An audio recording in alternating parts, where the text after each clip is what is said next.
LPS itu pasif ya. Pada saat bank bermasalah baru setelah OJK dan BI menentukan baru masuk. Tapi sekarang kan sudah lebih aktif ya, Bu, ya. Maju ke depan, istilahnya early intervention. Ya. Boleh diceritakan Bu itu mungkin kejadian-kejadian di.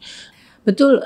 Jadi selain mandat untuk tadi penjamin polis asuransi, juga ada perluasan terkait resolusi mana LPS itu bisa melakukan early intervention.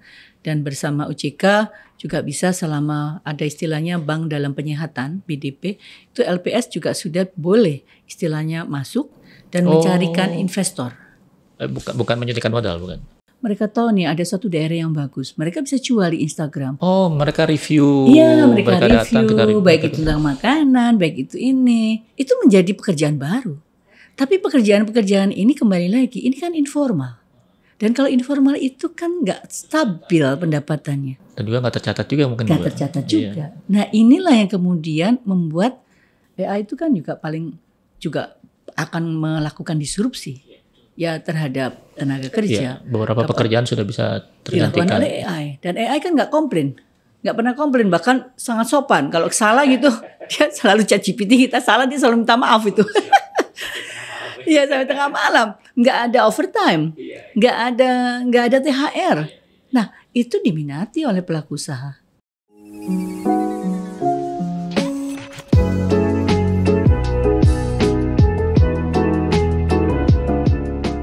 Assalamualaikum warahmatullahi wabarakatuh, sobat LPP sekalian. Jumpa lagi kita mendiskusikan di podcast LPP Voice mengenai ekonomi, bisnis, dan keuangan. Dan alhamdulillah kita mendapatkan kunjungan yang spesial dari seorang ekonom sekaligus juga kalau saya bilang penentu kebijakan. Tapi ini sebuah kombinasi yang sangat jarang nih. Setelah hadir di studio kita Bu Lana. Assalamualaikum Bu Lana. Waalaikumsalam. Ya, Bu Lana Sulistianingsih lengkapnya untuk teman-teman yang sering berkaitan dengan dunia jurnalistik mungkin familiar dengan Bu Lana, walaupun sempat kehilangan waktu untuk bertanya karena Bu Lana waktu 5 tahun terakhir dipercaya di LPS sebagai komisioner ya Bu ya? Ya, sebagai kepala eksekutif, kemudian wakil ketua Dewan Komisioner. Nah sekarang Bu Lana menyempatkan waktu di podcast kita akan memanfaatkan waktu beliau yang sangat-sangat sempit ini ya. Saya yakin karena setelah ini mungkin Bu Lana akan banyak mendapatkan panggilan atau undangan ya. Jadi kita dapat yang pertama nih kayaknya salah. Terima kasih ya. Oke. Setelah purna tugas ya. Nah, setelah purna tugas Bu makanya. Ya, gimana kabarnya Bu Lana? Setelah purna tugas nih lebih plong ya, lebih ya sedikit inilah slow living katanya slow sekarang living, ya. Istilah sekarang slow living ya. Anak-anak muda sekarang slow living ya. Iya. Tapi kegiatan apa Bu setelah purna tugas ini? Ya saya masih ngajar. Oh, mau mengajar sih mengajar ya di Fakultas Ekonomi. Sudah ini ya Bu, sebelumnya ngajar kan Bu ya? Saya sebelumnya juga ngajar ya. Kayaknya udah menjadi melekat gitu ya Bu kalau mengajar ya. Urat nadinya itu mengajar. Iya, back to campus lah. Back to campus. Oke. Oke, ini langsung aja kita mulai diskusi kita. Kita akan sekedar istilahnya untuk menyegarkan ingatan kita bahwa Bu Lana dulu sempat juga menjadi seorang analis di sebuah sekuritas gitu ya, kalau nggak salah. Aset manajemen namanya. Kita nggak perlu sebutkan namanya lah. Kemudian beliau berbicara atau dipercaya di LPS selama tahun. Tapi yang selama ini saya kenal beliau tuh ekonom di Universitas Indonesia. Jadi makanya kampus beliau di UI sekarang back to kampus gitu ya. Nah Bu, kalau misalnya pengalaman Ibu ya berawal dari perusahaan aset manajemen, kemudian kampus dan kemudian dipercaya sebagai komisioner atau kepala eksekutif di LPS itu apa? Bagaimana ceritanya Bu bisa merambah ke semua istilahnya tuh pengalaman yang cukup lengkap menurut saya Bu, antara yang tadi mengamati lewat luar, sekarang pernah dalam. Terima kasih nih Mas Ipung kesempatannya di podcast LPPI ini. Ya betul nih, pertanyaannya menarik karena memang saya berawal dari dosen pengajar, kemudian diminta untuk semacam menjadi advisor untuk ekonomi di perusahaan yang sebelumnya, dan kemudian alhamdulillah dapat amanah sebagai bagian dari regulator ya di KSSK. Kita sebelumnya KSSK Bu ya? Maksud saya Ya, LPS kan bagian dari KSSK. Oh, oke, ya. Ya, ada Pak Kementerian Keuangan, Ya, ada Bank BI, Indonesia, ada OJK, OJK, dan ada LPS. Ketika kita ada pertemuan KSSK, disitulah saya merasa bersyukur sekali bahwa saya ada di situ karena saya bisa melihat bagaimana koordinasi yang barangkali sewaktu saya jadi pengamat itu hanya semacam dugaan ya, karena kan saya nggak persis di situ ya. Bukan pelaku ya. Bukan pelaku, betul. Dan kalau ketika kita bicara di kampus, ini kan lebih kepada dunia teoritis. Sehingga teman-teman di kampus, mungkin tepatnya di mahasiswa, itu barangkali memang perlu mendapatkan cerita atas pengalaman saya sebagai katakanlah pengamat sebelumnya, kemudian sebagai regulator, itu memang ada perbedaan yang nyata begitu ya. Sebagai jadi pengamat, gampangnya paket lengkap ya Bu. Sekarang udah lengkap paket ya. Jadi kalau pengamat ini kan kayak kita nonton bola tuh. Iya. Ya. Pengamat yang paling jago ya Bu. Paling jago. Kita bilang wah harus ke sini, harus ke sana, harus ke sini, harus ke sana. Karena kita hanya mengamati. Tapi ketika kita menjadi pelaku sebagai pemain bolanya, tentu tidak mudah. Tidak semudah yang diamati tadi. Iya. Karena tentu saja yang dihitung, ini juga balik ke teori. Ternyata di dalam teori kita ada yang namanya social cost and benefit. Jadi ketika ada pengambilan satu kebijakan, ini bagaimana benefitnya secara sosial dan cost-nya tentu saja. Karena nggak bisa kita cuma ngitung benefitnya aja tanpa cost. Karena sebagai regulator kita juga nggak bisa fleksibel melakukan kebijakan ya. Ya, seperti lembaga swasta ya, pokoknya untung dan rugi. Kalau regulator ada enggak. Sisi sosialnya ya. Ya, ditambah memang tata kelola harus dijaga juga. Iya, betul. Kita punya auditor nasional yang juga memperhatikan bagaimana satu keputusan itu terkait dengan biaya. Nah, ini biayanya ini bisa dipertanggungjawabkan nggak? Jadi memang tidak mudah. Dan saya bersyukur bahwa saya punya pengalaman itu ya, dan itu membuat kita memang barangkali yang menyadari bahwa menjadi pengambil kebijakan itu tidak mudah. Jadi kaya pengalaman ya, lengkap pengalaman. Ya, alhamdulillah. Dan mudah-mudahan di kampus ya, teman-teman mahasiswa yang dapat kuliah dari Ibu akan dapatkan gambaran lengkapnya ya Bu ya. Mudah-mudahan begitu misalnya ya. Teorinya, misalnya kita ngomong soal teori cost and benefit misalnya. Ya. Pada saat Ibu menerangkan nggak harus dari kacamata perusahaan, tapi betul, ternyata dari kacamata negara atau pemerintah secara kebijakan ada hal lain yang patut dipertimbangkan gitu ya Bu ya. Betul sekali, karena belum tentu kita mengambil satu kebijakan itu memberikan benefit mungkin pada satu kelompok tertentu tapi tidak untuk kelompok lain. Nah, bagaimana bisa membuat benefit itu bisa lebih banyak. Nah, contohnya waktu kita COVID, Mas. Wah, itu cukup berat ya. Saya masuk di LPS itu tanggal 20 Februari 2020. Kira-kira waktu itu sudah ada COVID ya. Karena 2019 Desember kan sudah ada COVID sudah ada, tapi kita resminya itu kan bulan Maret Bu. Bulan Maret, ya. Tapi memang berita dari luar tuh Desember sudah. Betul. Jadi hanya 1 bulan aja lah menikmati rasanya agak agak lenggang. Agak lenggang gitu. Tapi waktu itu pun juga masih dalam proses learning curve saya gitu kan untuk masuk ke LPS. Apa ini yang bisa saya lakukan segala macam. Terus dihantam dengan COVID. Nah, tentu tidak hanya di LPS yang mengalami challenging itu ya. Challenge atau tantangan ketika ada COVID, kita semua di KSSK ya. Pada saat itu Kementerian Keuangan, Bank Indonesia, dan OJK serta LPS itu bersinergi untuk bagaimana supaya ada bantalan sosial kan yang harus diberikan ketika COVID tadi atau pandemi tadi membuat mobilitas masyarakat menjadi terbatas. Apalagi kita ada PPKM. Ya. Sempat lockdown ya. Lockdown itu bulan. Kita beberapa kali Bu ya. Pertama Mei terus kemudian diperlonggar dengan PPKM. Di bulan Desember kalau nggak salah mulai lagi tuh apa betul. Namanya. Nah itu kan istilahnya kan beda. PSBB kemudian jadi PPKM gitu. Ya. Begitu juga virusnya juga bermutasi ya dengan ya. tadinya yang relatif mungkin ringan kemudian menjadi delta yang sangat berat waktu itu. Nah itu memang tantangan yang luar biasa. Situasinya di LPS seperti apa Bu? Dalam melihat ini bank sudah dalam tanda kutip berhenti beroperasi, pasti nanti kinerjanya di akhir tahun bakal turun. Nah LPS waktu itu apa nuansanya seperti apa Bu? Nah itu saya terus terang melihat KSSK pada saat itu tuh luar biasa. Artinya kalau bahasa kita sekarang anak muda itu gercep ya. Gerak cepat dalam melakukan antisipasi semua itu. Karena disadari bahwa ini pasti akan membuat perekonomian bukan hanya melambat, turun. Karena di tahun 2020 ekonomi kita minus pertumbuhannya. Tempat resesi juga kita, Bu. Iya, nggak hanya di Indonesia sebetulnya, seluruh dunia. Karena aktivitas ekonomi itu berhenti. Dan kemudian kita tahu banyak juga PHK ya, karena kan banyak perusahaan-perusahaan swasta yang nggak bisa lanjut kegiatan aktivitas bisnisnya. Jadi harus merumahkan, bahkan juga mem-PHK pegawainya. Nah ini kan perlu bantalan sosial. Saya ingat betul ketika itu pemerintah menyiapkan yang namanya Undang-Undang Nomor 2, tapi sebelumnya Perpu dulu. Ya, peraturan pengganti undang-undang yang disetujui oleh Presiden. Itu kita hanya siapkan mungkin hanya 2 bulan ya untuk Perpu P2SK itu, Bu ya? Belum, sebelum UP2SK. Waktu tahun 2020 itu ada Perpu Nomor 2. Ya, yang penanganan penanganan COVID ya, dampak COVID.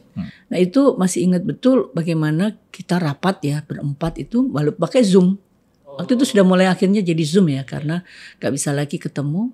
Itu ya bisa sampai jam 4 pagi menuangkan semua aturan-aturan. Karena kita harus bekerja berdasarkan aturan. Harus ada kan undang-undangnya. Jadi undang-undang itu yang dikeber dalam waktu 2 mungkin 3 bulan ya selesai. Nah baru bisa kita melakukan tadi keputusan-keputusan dalam kebijakan itu yang sudah ada turunan. Nah dari Perpu 2 kemudian kita turunkan semuanya menjadi undang-undang di bukan undang-undang, peraturan-peraturan internal di masing-masing lembaga, Mas. Nah itu kita hanya dapat waktu kalau nggak salah 14 hari kerja. Oh, menyusun aturan turunannya ya? Iya, aturan turunannya. Nah itu luar biasa. Saya yang baru masuk, baru datang, kemudian diharapkan untuk bisa merealisasikan semua itu ya alhamdulillah ya Allah maha baik ya, artinya dapat teman-teman di LPS yang juga saling support, mereka nggak keberatan kita sampai malam kerja sampai walaupun Zoom gitu, tapi ya kita selesaikan lah semua tugas-tugas itu on time ya. Seperti itu. Nah baru kemudian kita bisa jalan karena kalau nggak ada peraturan internal juga kita juga nggak bisa karena nanti auditor akan tanya loh melakukan kebijakan ini apa mana aturannya dasarnya apa, jadi kan peraturan itu harus disiapkan dalam pada waktu saat yang sangat berjalannya cepat. waktu menjelang akhir tahun 2020 waktu itu emang terlihat manfaatnya dari aturan, Bu, atau ada semacam istilahnya indikasi bahwa ternyata setelah kita persiapan ini ada gunanya loh, ada bank yang misalnya memanfaatkan aturan ini gitu akhirnya. Nah disitulah sinergi tadi Mas Ipong ya, Kementerian Keuangan menyiapkan bantalan sosial bansos dalam jumlah yang cukup besar dan alhamdulillah juga komunikasi dengan legislatif baik sehingga boleh waktu itu defisit sampai 6%. Kan tadinya secara undang-undang hanya boleh 3%. Kalau hanya 3% nggak cukup itu untuk membuat bantalan sosial. Karena ada Perpu tadi ada. Iya, akhirnya dapat 6%. Tapi problemnya kan 6% ini kan harus dibiayai. Siapa yang membiayai? Kan pemerintah hanya bisa cetak utang atau cetak pajak. Cetak utang siapa yang beli di tengah kondisi seperti itu? Masyarakat juga kan pasti semua pegang cash. Cash is the king lah pada saat itu ya. Nah, jadi alhamdulillah Bank Indonesia bersedia untuk menjadi pembeli dari surat utang pemerintah sebagai standby buyer. Dan itu pun sudah di-mention di undang-undang juga, Bu, ya, bahwa waktu itu ada burden sharing ya, Bu ya. Betul, burden sharing. Kalau enggak Bank Indonesia juga ya bukannya nggak mau bantu ya, artinya secara undang-undang juga mereka nggak bisa terbatas gitu loh kemampuannya untuk bisa mensupport fiskal. Nah OJK kemudian pada saat itu melakukan relaksasi dari kredit, restrukturisasi kredit dari seluruh nasabah atau debitur ya. Terutama UMKM waktu itu, Bu ya. UMKM betul. Nah kemudian apa yang dilakukan LPS? Kita juga merelaksasi pembayaran premi bank. Jadi boleh ditunda tanpa kena denda.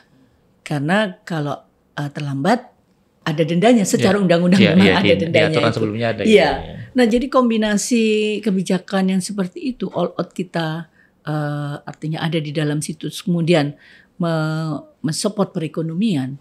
Nah terlihat hasilnya pertumbuhan ekonomi kita memang minus di tahun 2020 tetapi tidak seberat yang lain-lain, dan kita cepat recover. Tahun 2021 kita sudah balik lagi sekitar 3%.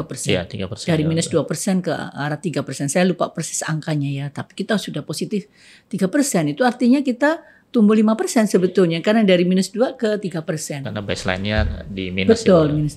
Nah itu menurut saya satu prestasi ekonomi ya yang dilakukan oleh KSSK untuk bisa keluar dari pandemi atau krisis yang bukan krisis sebetulnya ya, memang ada situasi yang struktural lah ya. Lebih kepada apa ya istilahnya? Ya kalau krisis kan lebih banyak kesalahan kita ya secara sistemnya. Ini kan by nature gitu ya Bu ya. Iya, ini kan memang di luar ekspektasi wabah. Kalau sebelum-sebelumnya kita mengetahui bahwa ekonomi itu lebih berdampak kepada kesehatan. Tapi ketika COVID kita tahu bahwa ternyata sebaliknya kesehatan berdampak pada ekonomi. Betul. Makanya waktu itu krisis dibilangnya krisis kesehatan. Krisis kesehatan. Iya. Dan teori sebelumnya nggak bicara begitu. Ekonomi jelek baru berdampak pada kesehatan. Tapi ini enggak, ekonomi kita baik-baik saja 2019. Ada wabah. Nah gitu. Walaupun wabah ini bukan wabah yang pertama ya di dunia ya. Kita tahu ada wabah-wabah berat sebelumnya, tapi Indonesia nggak kena waktu itu. Zaman dulu lebih terbatas mobilitasnya, ya, betul. mobilitas manusia. Mana itu di Spanyol, ada flu berat juga. Ya. Nah, beranjak dari situ bukan ada perkembangan baru yang lain juga mengenai LPS ya. Waktu setelah itu kan ada peran LPS yang diperluas ya. Iya, melalui jadi misalnya P2SK, Undang-Undang Penguatan. Iya, di P2SK. Jadi lingkup tugasnya LPS tidak lagi hanya minimal tidak hanya di lingkup perbankan ya. Waktu itu kan betul. Ada sekarang jadi lembaga penjamin polis juga Bu. Betul. Walaupun sekarang masih belum ya, masih efektif 2028. Iya, masih persiapan ya Bu ya. Persiapan. Nah, mungkin ada sedikit informasi Bu dalam persiapan itu apa sih challenging-nya? Karena kan ini baru pertama kali ya kan. Iya. Dan Bu Lana masih sempat di sana waktu menyiapkan itu. Betul.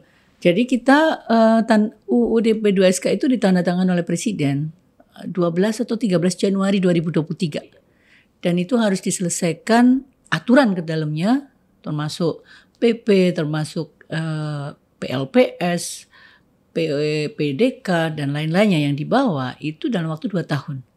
Nah seharusnya 2025 ini semua harus selesai.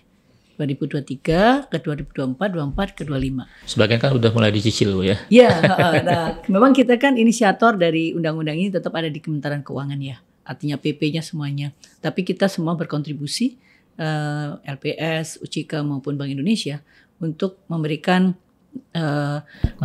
masukan dari sisi masing-masing institusi.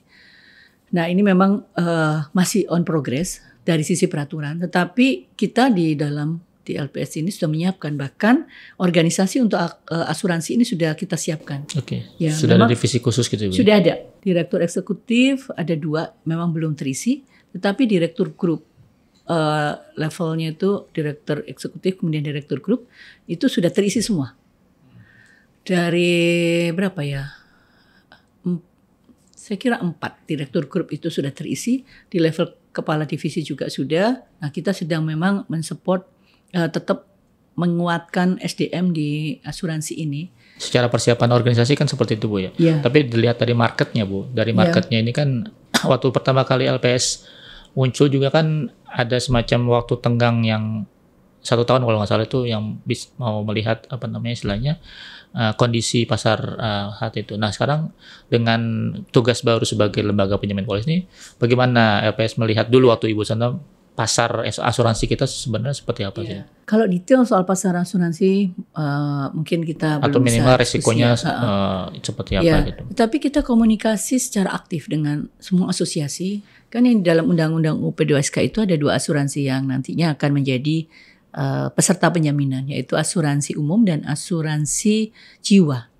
Ya, tapi yang jiwa non-link. Oh, non-unit link. Non-unit link. Ya, jadi karena memang unit link ini kan ada risiko yang tidak bisa diukur ya, karena kita kan tahu itu ada gejolak pasar di sana. Nah, itu kita komunikasi terus dengan teman-teman di asosiasi, bahkan teman-teman di asosiasi ini sangat-sangat kooperatif dengan LPS, bahkan untuk misalnya melihat katakanlah preminya nanti harusnya berapa, terus kemudian tingkat kesehatan asuransi yang bisa masuk menjadi peserta penjaminan itu bagaimana, Standar RBC-nya ya gimana? RBC-nya berapa, karena yang bisa menentukan nanti siapa yang menjadi peserta itu dari OJK.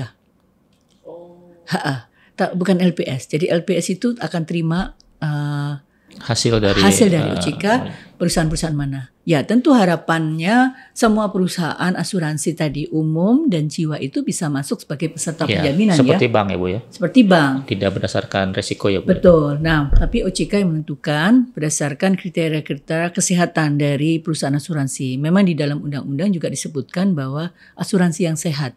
Nah, harapannya proses 5 tahun ini semua perusahaan asuransi bebenah. Mengikuti aturan OJK sehingga kekuatan modalnya, RBC-nya, terus kemudian tata kelolanya. Iya, tata kelola terutama Bu ya. Ya, itu betul-betul bisa inline lah. Iya Bu, karena lebih challenging asuransi karena beberapa tahun terakhir kan kasus fraud itu banyak muncul dari asuransi. Betul, ya, betul. Artinya kalau misalnya pada saat nanti gong itu ditetapkan bahwa LPS akan menjamin asuransi, tiba-tiba baru setahun ada yang mohon maaf misalnya ada yang knock-knock ya. Itu kan jadi ada biaya yang besar untuk sementara belum tercukup mungkin preminya. betul. Dan di undang-undang pun tidak boleh ada penggunaan. Jadi kemungkinan akan ada bertahap ya untuk ruang lingkup penjaminan akan bertahap atau memang pada saat awal akan semua langsung ini dijamin. lagi didiskusikan juga dengan OJK seperti apa. Jadi update kesehatan asuransi itu memang ada di OJK. Kalau dari yang itu mungkin yang sehat-sehat dulu mungkin biar aman sekarang. Mudah-mudahan semuanya sehat ya, karena waktunya 5 tahun sangat lama loh. Iya. Sangat cukup lah untuk perusahaan, semua perusahaan asuransi ini bebenah dan tidak banyak kan. Perusahaan asuransi jiwa ya kalau dibandingkan dengan jumlah bank kan nggak terlalu banyak. Kemudian juga asuransi umum juga nggak terlalu banyak. Nah memang asuransi ini sangat challenging dibandingkan bank. Kalau bank itu kan standar ya Mas Ipung ya, deposan gitu aja ya. Tapi asuransi kalau kita lihat perkembangan di luar negeri, terutama dengan perubahan iklim. Oh iya Bu. Ini asuransi umum itu benar-benar harus mampu menghitung itu. Misalnya kita bicara, mohon maaf dulu amit-amit agak kejadian lagi ya. Waktu ada gempa di Palu. Misalnya kan hampir semua bangunan di sana itu hancur ya. Bahkan ada yang istilahnya apa itu yang masuk ke karena ada tanah yang bergerak, bergerak itu. Ya. Nah ini harus diperhitungkan sebagai nanti asuransi umum. Kan nggak bisa kemudian ini karena Indonesia di ring of fire gitu, kemudian nggak mau menjamin ini. Nggak bisa gitu. Nggak bisa juga ya. Kedepan kan kebutuhan ini ada dan ada demand-nya gitu loh. Nah ini kan kita lihat pengalaman kemarin misalnya di Amerika yang kebakaran hutan yang begitu luas, kemudian di Los Angeles ya, kemudian menghancurkan berapa rumah, itu menghabiskan berapa ribuan rumah. Itu kan diantaranya ada yang mungkin mengasuransikan. Iya. Kalau di sana sih kemungkinan besar asuransi kan. Iya. Itu kebayang tuh asuransi asuransi umum waktu itu misalnya asuransi kebakaran akan suffer kan. Berapa betul, itu? Seperti itu. Kan di sini juga orang akhirnya melihat ya ada kebutuhan untuk mengasuransikan aset ketika kita menyadari memang banyak isu-isu lingkungan ya yang muncul belakangan ini. Dan itu nggak bisa dihindari. Menurut saya justru harus challenging buat si perusahaan asuransi umum untuk meningkatkan servisnya. Bukan kemudian, saya nggak ada servis untuk itu, saya nggak ada servis untuk itu. Tapi di sini justru tantangannya. Karena demand ada. Iya, demand. Dan itu harus mesti dimanfaatkan. Ya. Karena porsi asuransi kita ini dibanding di sektor keuangan ya masih kecil ya. Betul. Dibanding perbankan tuh di bawah 10% kalau nggak salah. Kalau beda di luar negeri justru asuransinya lebih besar, lebih dominan. Benar. Pikir itu memang akan menjadi tantangan yang menarik sih buat industri asuransi kalau memang perusahaan-perusahaan atau industri ini ingin berkembang lebih besar lagi ya. Sekarang soal ini Bu, di undang-undang baru juga kan kita ada perluasan peran OJK dalam kaitannya resolusi bank ya Bu ya. Resolusi hanya ada di LPS. LPS mungkin maksudnya. Iya, sorry. LPS. Jadi resolusi itu kan yang dulunya terbatas pada saat artinya LPS itu pasif ya. Pada saat bank bermasalah baru setelah OJK Betul, dan BIM betul. menentukan baru masuk. Tapi sekarang kan Sudah lebih aktif ya, Bu, ya, ya. maju ke depan, istilahnya early intervention. Ya. Boleh diceritakan Bu itu mungkin kejadian-kejadian di 2023, 2024 yang kita nggak tahu bahwa situ ada peran LPS loh pada saat itu, karena ada undang-undang baru itu. Ada berapa kejadian yang mungkin bisa dihindari oleh perekonomian kita gitu. Betul, jadi selain mandat untuk tadi penjamin polis asuransi, juga ada perluasan terkait resolusi, mana LPS itu bisa melakukan early intervention, dan bersama OJK juga bisa selama ada istilahnya bank dalam penyehatan, BDP, itu LPS juga sudah boleh istilahnya masuk dan mencarikan investor. Bukan menyuntikkan modal, bukan? Bisa juga nanti, bisa. tapi bukan istilahnya menyuntikkan modal, tetapi penempatan dana. Penempatan dana. Okay. Nah, penempatan dana ini bisa diberikan oleh LPS kembali bahwa diminta oleh OJK. OJK yang meminta bahwa misalkan ada satu bank dari analisanya OJK, bank ini masih mempunyai going concern, cuman ada kekurangan sedikit lah untuk urusan solvabilitas. Nah, itu OJK bisa menyampaikan kepada LPS bahwa bank ini masih bisa going concern sepanjang bisa dibantu oleh LPS. Terus nanti LPS akan mereview kembali berapa kebutuhannya. LPS bisa melakukan penempatan dana. Itu kan hal baru ya Bu sekarang ya? Betul. Untuk menghindari resiko sistemik ya Bu ya? Ya, jadi memang peran LPS dengan adanya penempatan dana atau early intervention berkembang Mas Ipung, tadinya dari PBOK plus, jadi hanya sekedar bayar dan melakukan resolusi. Jadi ada fase di dalam deposit insurance di dunia, itu ada fase yang paling awal namanya hanya PBOX. PBOX itu hanya sekedar bayar aja, sekedar bayar tidak melakukan resolusi. Oke. Terus kemudian ada yang membayar, yang tadi membayar klaim nasabah atas bank yang gagal, tapi juga melakukan resolusi. Nah, dari awal LPS itu sudah PBOX plus secara undang-undang. Undang-undang yang pertama, Undang-Undang Nomor 24 Tahun 2024, itu menetapkan LPS sebagai PBOX plus selain membayar klaim atas nasabah bank yang gagal, juga melakukan resolusi. Nah, yang tingkat berikutnya adalah loss minimizer. Loss minimizer artinya meminimumkan kerugian perekonomian kalau ada bank itu gagal. Kalau ada bank gagal, bagaimana supaya tidak menimbulkan risiko yang lebih besar seperti waktu kita tahun 97-98 ya, yang akhirnya menular ke bank yang lain, akhirnya perekonomian kita kan nyaris boleh dibilang mengeluarkan biaya yang sangat besar ya waktu itu, sekitar 600-an triliun ya. Jadi menghindari dampak dominonya ya Bu ya, atau menghindari. Betul, ya. Atau seperti Century Bu, karena seperti itu juga bisa. Nah, tapi dengan early intervention dan penempatan dana agak naik nih, bukan agak naik ke mandat yang tertinggi, yaitu sebagai risk minimizer. Jadi meminimumkan risiko, sehingga risiko bank gagal itu bisa dihindari dengan membayar atau bukan membayar, artinya tadi melakukan penempatan dana dari awal ya berarti. Dari awal, sehingga nggak perlu gagal bank ini. Iya. Makanya, sudah terdeteksi ada risiko. Betul, makanya koordinasi dengan OJK menjadi sangat penting. Koordinasi ini karena OJK yang nanti yang menentukan, ini bank masih bisa lanjut kok, asal dibantu oleh LPS gitu. Pengalaman ada nggak Bu seperti ini? Kita nggak usah mention nama, tapi pengalaman belum ada ya? Belum ada. Apa namanya? Ya berharap nggak ada lah ya. Nggak ada ya. Ya, karena gini juga Mas, sekarang itu setiap bank juga harus memberikan laporan tahunan kepada OJK. Saya lupa ya tahunan. Kalau di LPS 2 tahunan, yang namanya recovery plan. Oh iya, ada POJK baru soal recovery. Ya, itu recovery plan. Kalau dia ada apa-apa, dia recover sendiri gitu. Jadi nggak ada lagi istilah bail out. Yang ada built in. Dia harus bisa merecover dirinya sendiri ya. Nah, kemudian di saat yang sama dia juga harus memberikan laporan kepada LPS. Seandainya dia gagal, dia punya yang namanya resolution plan. Nah, resolution plan ini yang diberikan pada LPS. Kalau dia gagal, dia berharap katakanlah ada siapa yang bisa bantu dia.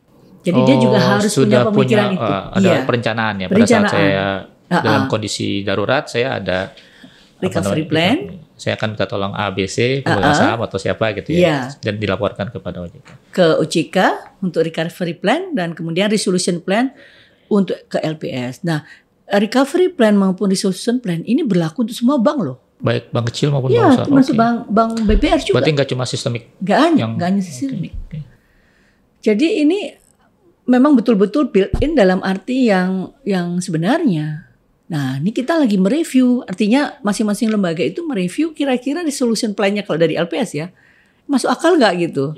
Jadi nanti kalau misalnya ada LPS ini teman-teman yang melakukan review ini merasa bahwa ini realistis nggak untuk dilakukan, bisa memanggil direksi bank, menanyakan. Oh, gitu. jadi apa rencana mereka direview ya? Iya.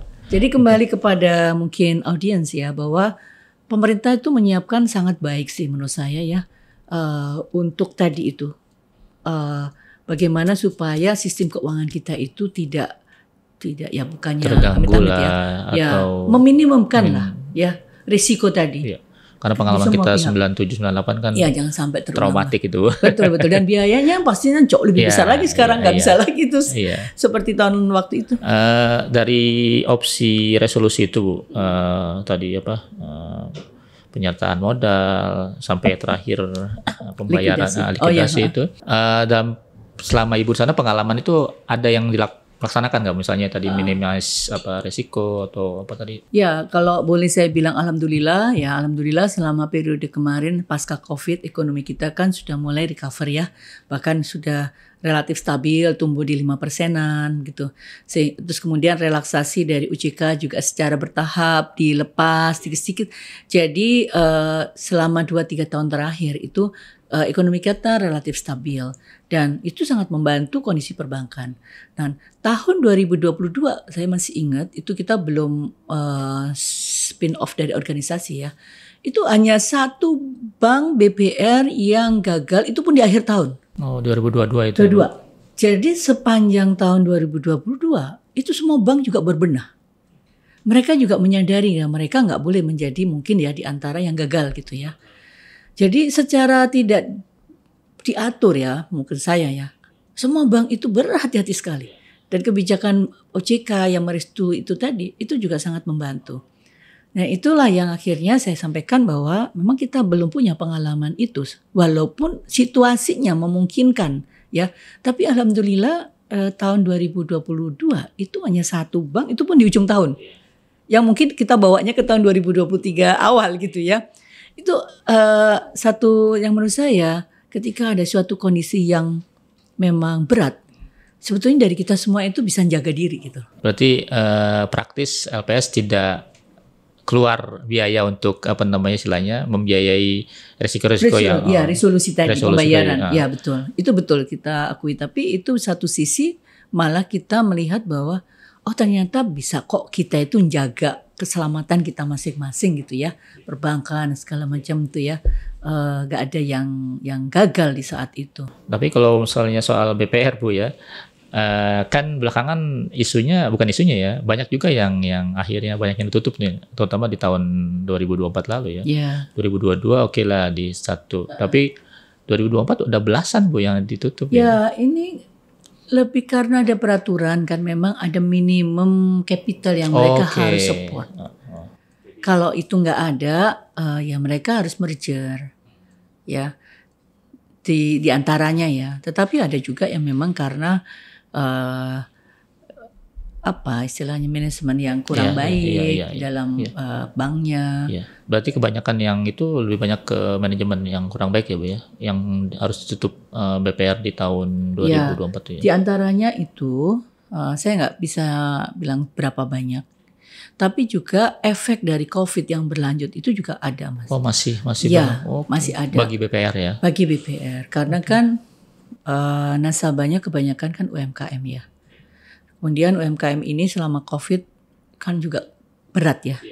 Jadi ketika relaksasi itu mulai dicabut oleh OJK juga mereka masih terseok-seok lah untuk membayar. Karena yang relaksasi kan banknya Bu, bukan UMKM-nya. Iya, nah itu dia. Sementara kita mungkin ada kompleksitas terkait dengan behavior dari masyarakat yang berubah. Nah ini juga perlu didalami ke arah sana. Jadi tidak semata-mata. BPR harus bertransformasi juga ya Bu, betul, ya, untuk mengimbangi itu ya. Belum lagi ada tambahan lagi ada pinjol ya. Secara digital ini kan menjadi pasar yang makin besar ya untuk pasar kredit di level BPR ini. Ini juga harus jadi faktor yang harus diperhitungkan di dalam konteks ini. Sejauh pengalaman Ibu, kalau misalnya pembayaran ke BPR itu fully diganti, atau kalau saya lihat kan beberapa kali kalau saya nulis memang BPR tuh bukan punya kebiasaan ya.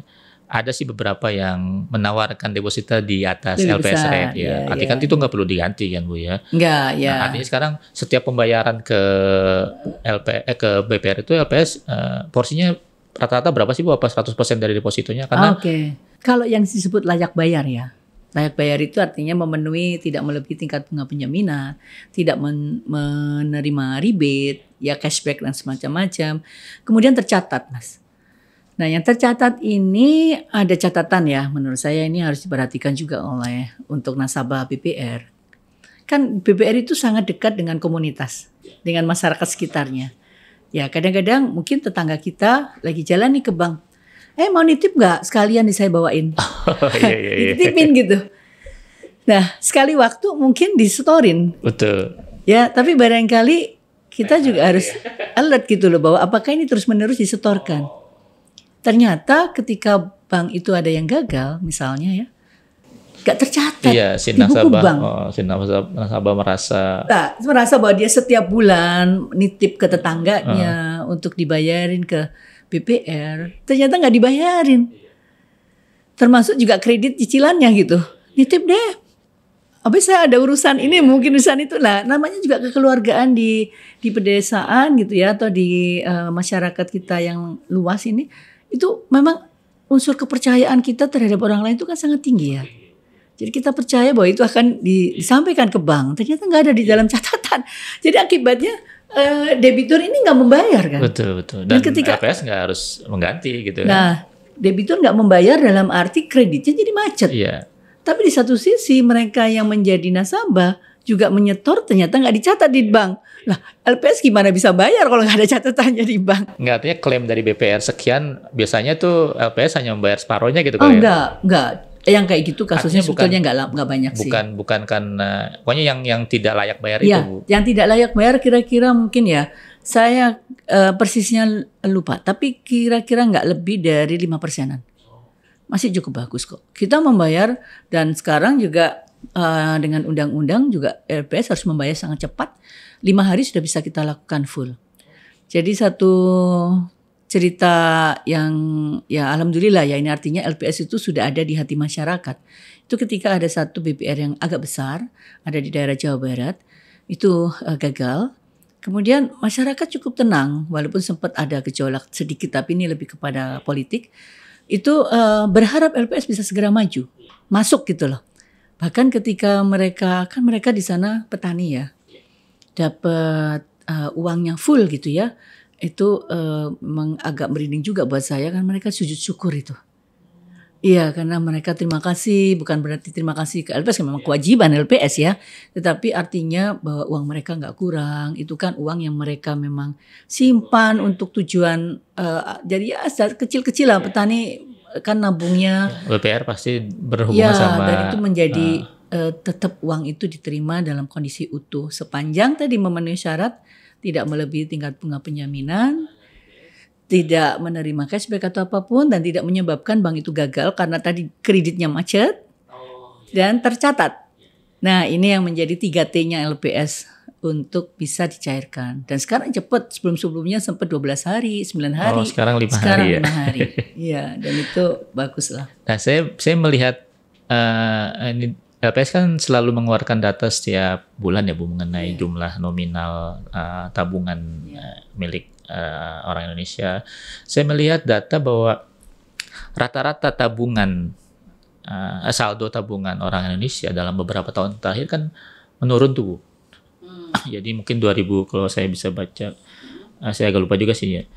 Mungkin tahun 2020 masih sekitar, rata-rata ya Bu, masih sekitar 3 jutaan. Sekarang sudah di bawah 2 jutaan. Kalau nggak salah sih terakhir tuh di 2024 tuh 1,8 gitu ya. Artinya kan ada fenomena penurunan rata-rata jumlah tabungan masyarakat. Nah, Nah ini fenomena seperti ini masuk dalam analisis dari Bu Lana waktu di sana nggak? Artinya kita bisa menjelaskan fenomena apa ini gitu ya? Ya, saya juga lagi lihat data nih kebetulan memang itu menjadi perhatian kita juga. Tetapi ada fenomena yang menarik juga ketika waktu COVID itu kan tabungan naik ya Mas. Ya. Karena praktis banyak Orang, aktivitas ekonomi yang tertunda mereka nabung aja. Jadi tinggi gitu loh. Nah ini nggak bisa dilihat hanya sekadar satu periode saja. Jadi mereka memang waktu itu ya karena nggak ada aktivitas ekonomi nggak nabung tinggi. Tapi setelah COVID mereka mulai mencairkan. Ya mereka mulai dong mencairkan untuk kebutuhannya. Mungkin ada kebutuhan renovasi rumah, kebutuhan belanja yang lebih besar, mungkin mereka pengen liburan dan lain-lain. Nah, yang menarik juga ada peralihan investasi.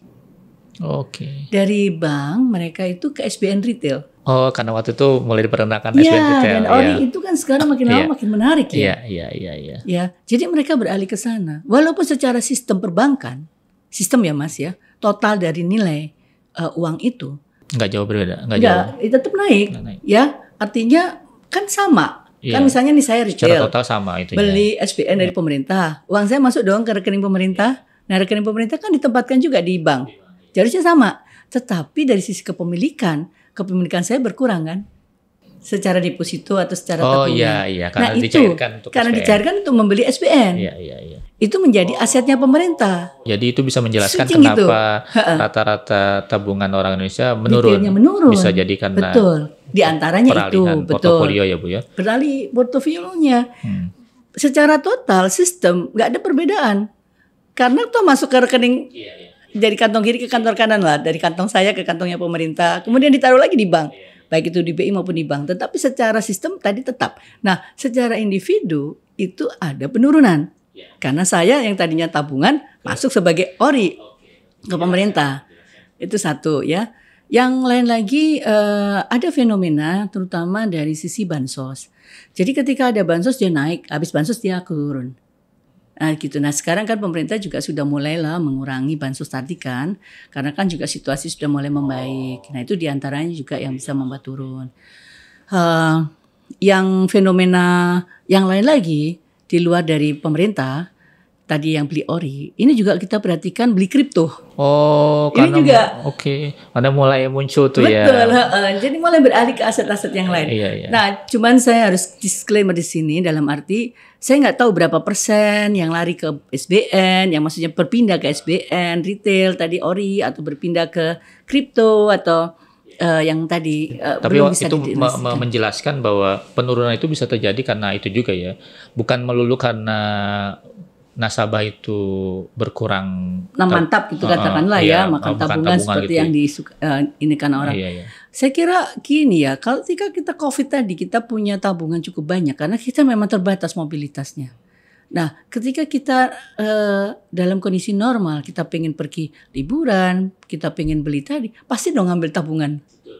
Ya, nah ini yang mantapnya ini arahnya ini lebih banyak ke sana yang kami amati. Dialihkan ke pengeluaran yang lain. Dialihkan ke pengeluaran yang lain. Dan karena juga sudah mulai ada aktivitas yang lebih normal. Tadinya katakanlah waktu COVID karena nggak banyak aktivitas, kita nabungnya misalkan dari income yang kita miliki. Katakanlah kita nabung sekitar 10-20%. Tapi ketika normal Mas, ini nggak lagi bisa 20%, banyak lagi distraction. Waduh, pengen beli ini, pengen beli 5% itu bagus gitu ya. Jadi istilahnya itu kalau di dalam konteks investasi, kalau memang kita disiplin menabung 10%, itu kita bukan menyisakan dari pendapatan, tapi menyisikan. Dari awal sudah disisihkan 10%. Nah, literasi terhadap financial investment ini belum banyak ya, maksudnya belum menyeluruh lah. Jadi kita itu cenderung kalau ada sisa keuangan baru kita tabung. Padahal mungkin harus berubah mindsetnya, disisihkan dulu, baru kita pakai. Berarti bukan karena fenomena berkurangnya pendapatan masyarakat ya secara umum, tapi lebih pada pergeseran kalau yang kami amati investasi. Tetapi memang harus diteliti lebih lanjut Mas ya. Terkait juga dengan kita bicara sektor informal yang lebih besar sekarang ini. Karena di sektor informal kan kecenderungannya ada uncertainty di dalam pendapatan. Ya. Tapi itu tercermin nggak Bu, kalau misalnya Ibu Lana perhatikan di struktur PDB kita tuh, pergeseran tadi itu, pergeseran apa namanya sektoral gitu. Ya, memang betul ada. Menarik juga ini, baru saja saya amati itu memang ada pergeseran sektor yang menurut saya juga lebih karena pergeseran atau perubahan dari consumer behavior orang Indonesia. Kita ya, bagian besar. Nah, kita mesti juga lihat dari struktur penduduk. Jadi kita nggak boleh abai juga dengan struktur demografi kita. Yang sekarang itu kelompok usia 15 sampai katakanlah 50 tahun. Ya kita sebut Gen Z, Gen N gitu ya, pokoknya di luar gen saya lah. Saya ini gen kolonial. Baby boomer. Ya, mungkin masih gennya Mas Ipung. Iya. Itu porsinya terbesar di struktur penduduk kita. Sekarang ini, terutama yang untuk Gen Z dan Gen M itu udah 30%, 82 juta mereka itu totalnya. Dari total sudah mendominasi ya. Ya, nah ini yang harus diperhatikan dengan gaya hidup mereka ini. Jadi memang ini nggak mutlak ya. Artinya ada kecenderungan generasi ini tuh generasi yang lebih memfokuskan pada saya kalau kerja harus sesuai dengan passion saya. Iya, betul. Kalau bukan passionnya dia, mungkin dia masih mencari. Makanya gitu kan. Mereka agak sering-sering pindah-pindah nah, itu dia. Nah itu kan pasti mengganggu penerimaannya. Oke. Kalau misalnya kita meng-hire di perusahaan gitu ya, dia baru masuk 1 tahun, 2 tahun, kemudian pindah, kan dia pasti belum ajak ya istilahnya pendapatannya itu. Mungkin baru dinaikkan sedikit, terus dia pindah lagi ke tempat lain, hanya untuk mengejar passion tadi. Nah ini saya nggak tahu sih berapa persen dari yang seperti ini ada di dalam struktur generasi Z dan M ini. Tapi kalau ini cukup banyak, ya pastinya akan mengganggu juga porsi tabungan mereka. Karena sifat dari pekerjaan yang mereka pilih itu adalah pekerjaan-pekerjaan yang masih dalam pencarian tadi loh.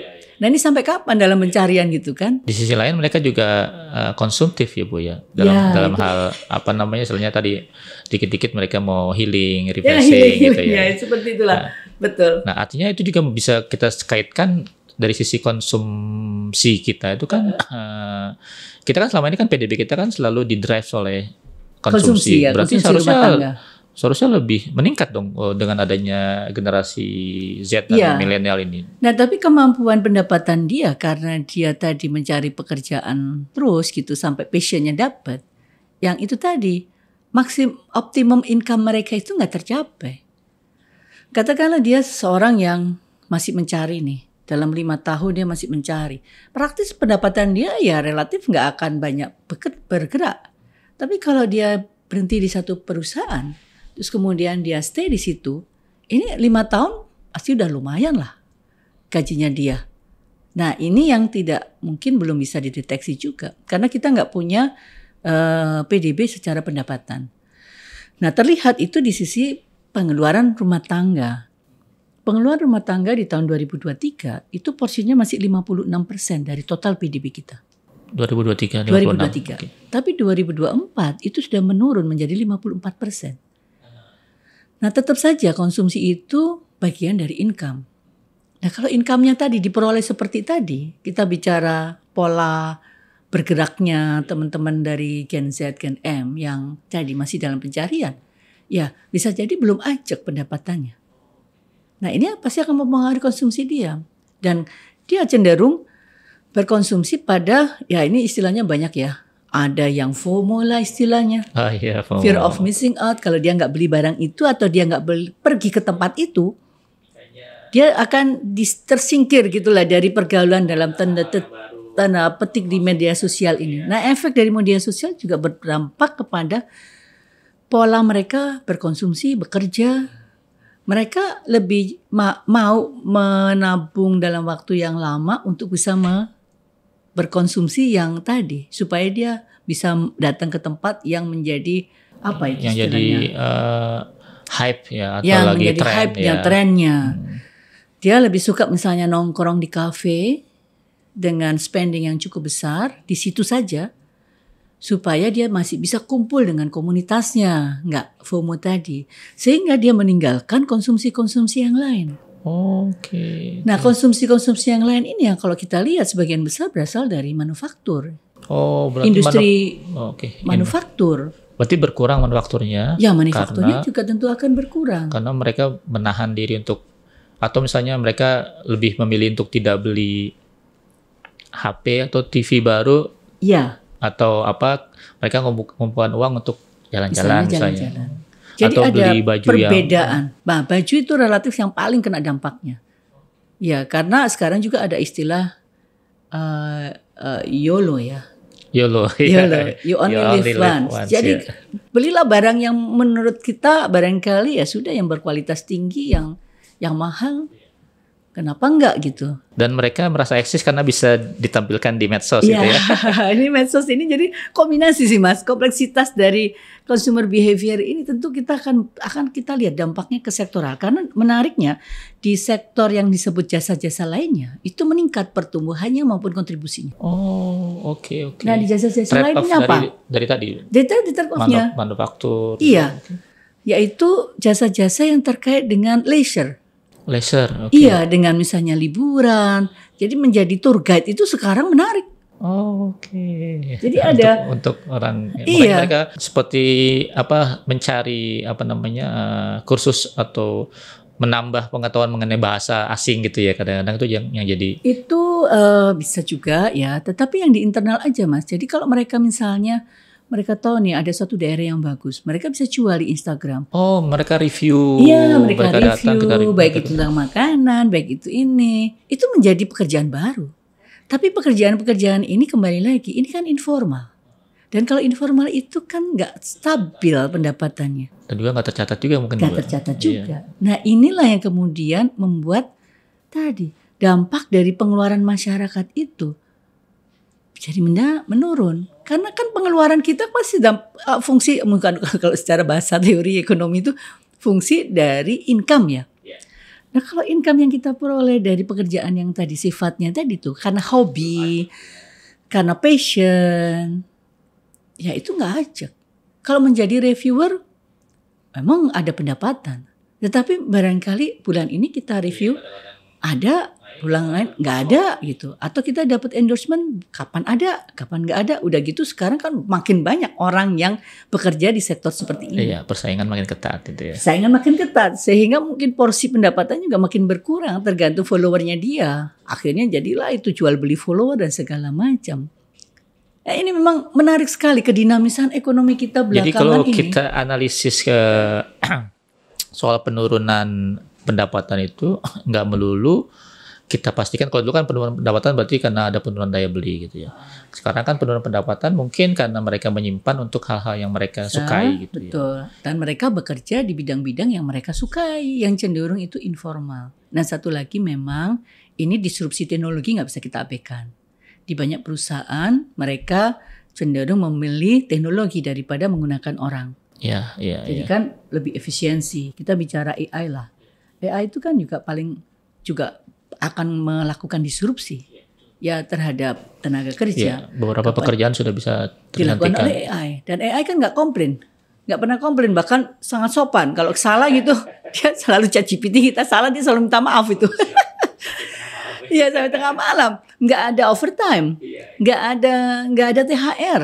Nah itu diminati oleh pelaku usaha. Nah kalau seperti itu, pertanyaannya, maybe ya Sotran mereka untung, profitable. Tapi in the long run siapa yang mau beli produk? Mereka karena pegawainya nggak dikasih income, atau maksudnya pegawainya dipecat di PHK, maaf ya, di PHK. Kemudian mereka harus jadi informal sektor, kan income-nya nggak stabil. Terus siapa yang beli barangnya? Nah ini harus dipikirkan juga oleh pelaku usaha. Kalau deflasi sekarang bisa dijelaskan dengan di antaranya analisis seperti itu? Bisa juga, tapi memang deflasi yang kemarin itu lebih banyak di sektor yang core ya, ada kontribusi dari listrik dan cukup besar. Itu karena harga minyak mentah turun Mas. Itu deflasi. Tapi yang membuat inflasi setahun kemarin itu menarik apa? Perawatan diri. Jadi produk-produk skincare sekarang ini benar-benar menjadi istilahnya yang penting pokoknya gue glowing gitu loh. Ya, anak-anak muda ini. Ya, saya agak amazing juga ketika sekarang saya ngajar.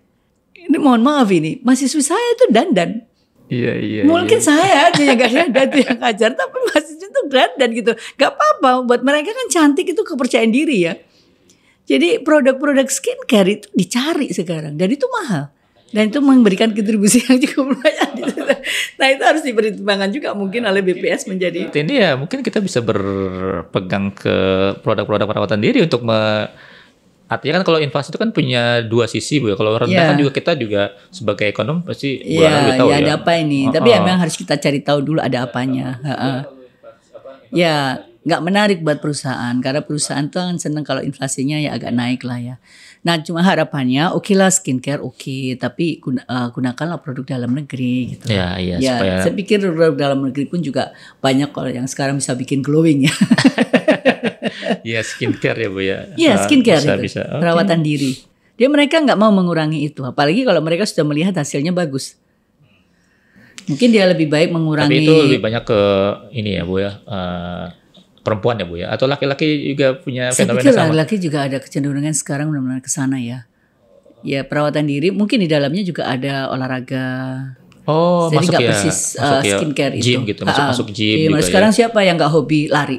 Kan banyak yang lari maraton apa, itu kan besar itu biayanya juga. Terima kasih Bu Lana nih kesempatannya berdiskusi selama mungkin lebih kurang 1 jam ya. Alhamdulillah kita banyak dapat insight dan mudah-mudahan Sobat LPP juga dapat insight yang banyak. Kalau ada pertanyaan atau ada sekitar kira-kira titipan apa yang bisa ditanyakan atau mungkin ada komentar lain dari diskusi kita ini, ada pendapat lain silahkan tulis saja di kolom komentar kita dan insya Allah kalau misalnya ada kesempatan kita akan undang lagi Bu Lana ke tempat kita kalau masih ada kesempatan Bu ya. Oke. Terima kasih atas kebersamaannya. Mudah-mudahan semua sesuai sama rencana hari ini. Salam sehat.